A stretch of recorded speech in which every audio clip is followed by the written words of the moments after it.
News చూస్తున్నాము. Iran supreme leader ముస్తాబా Khamenei ఇతర కీలక నేతల ఆచూకీ కోసం అమెరికా ముమ్మర ప్రయత్నాలు చేస్తుంది. సమాచారం తెలిపిన వారికి $10 మిలియన్ ఇస్తామని అనౌన్స్ కూడా చేసింది.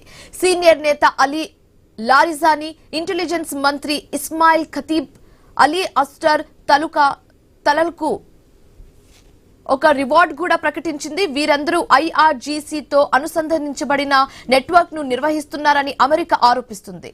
తులా మధుసూదన రావు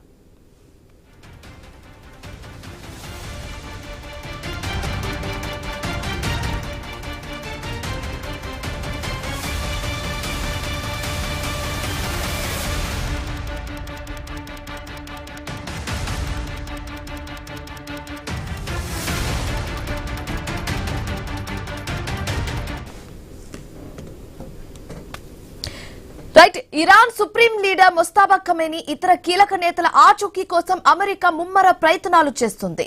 ఇదే అంశానికి సంబంధించి ప్రస్తుతం మనతో మాట్లాడడానికి జాయిన్ అవుతున్నారు తులా మధుసూదన రావు గారు. ఆయనతో మాట్లాడి మరిన్ని వివరాలు అడిగి తెలుసుకుందాం. నమస్తే సార్, గుడ్ మార్నింగ్.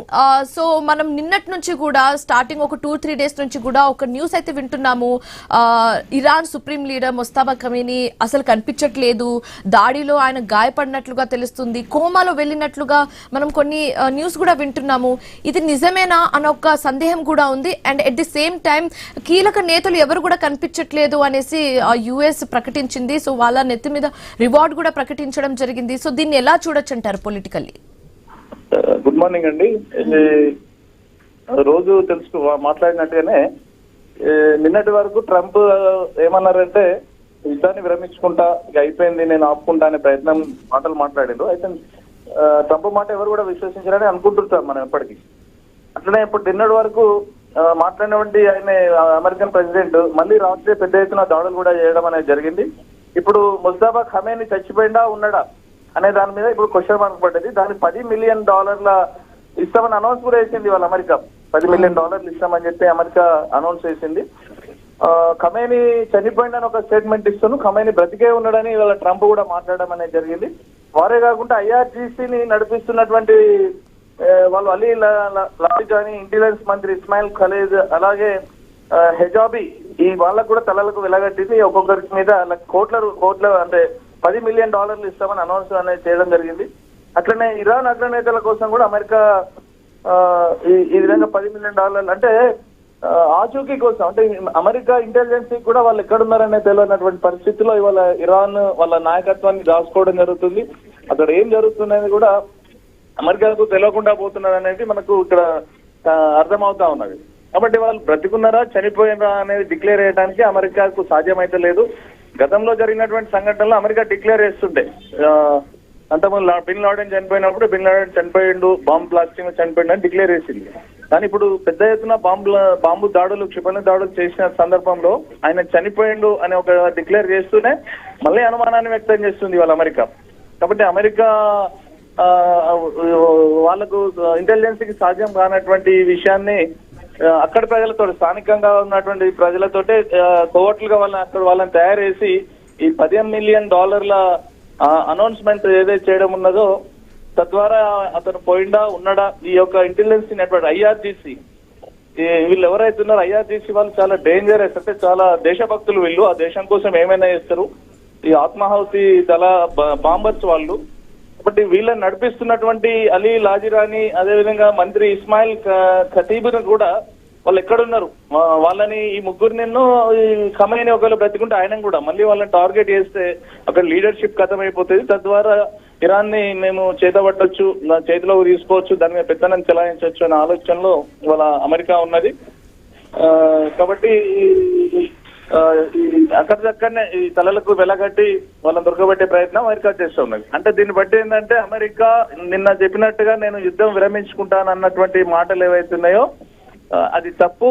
ఒక పులి క్రూరంగా ఒక జంతువును వేటాడేటప్పుడు ఒక అడుగు వెనుకకు వేసినట్టే వేసి మళ్ళీ సీరియస్ గా దాని మీద దాడి చేసి దాన్ని హస్తగతం చేసుకుంటది, దాన్ని చంపేస్తుంది.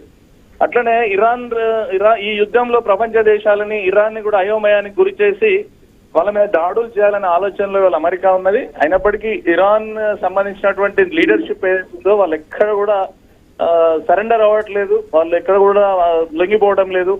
మేము ఖచ్చితంగా పోరాటం చేస్తామని చెప్పి వాళ్ళు ధీటుగా అమెరికా యొక్క దాడులకు ధీటుగా వాళ్ళు ఇవాళ సమాధానాలు చెప్తా ఉన్నారు. అమెరికాకు భయపడేది లేదు, మీ అగ్రరాజ్యమైనా మిమ్మల్ని అతలాకుతలం చేస్తామని చెప్పి ఛాలెంజ్ విసురుతున్నారు. దానికి ట్రంప్ ఏమో హర్మోజ్ జలసంధిని మేము హస్తగతం చేసుకుంటాం, అక్కడ పడవలు పోకుండా మేము ప్లాన్ చేస్తామని చెప్పి మేమే అక్కడ దాన్ని హ్యాండ్ ఓవర్ చేసుకుంటామని అమెరికా చెప్తుంది. ఇవన్నీ కూడా ఉత్తర ప్రగల్భాలు అవి. ఎందుకంటే ఇరాన్ చాలా బలమైనటువంటి దేశంగా ఇవాళ మనకు ప్రపంచ దేశాలు కనబడతా ఉన్నది. అంతకుముందు ఇరాన్ దగ్గర ఇంత శక్తి సామర్థ్యాలు లేవని ప్రపంచం అనుకున్నది. ఏదో బెదిరిస్తుండ్రు, అణుబాంబులు న్యూక్లియర్ బాంబ్స్ వేస్తారు, ఉన్నాయి వాళ్ళ దగ్గర అని చెప్పి మనం అనుకున్నాం. కానీ చాలా బలమైనటువంటి టెక్నాలజీ వాళ్ళకు అందుతా ఉన్నది.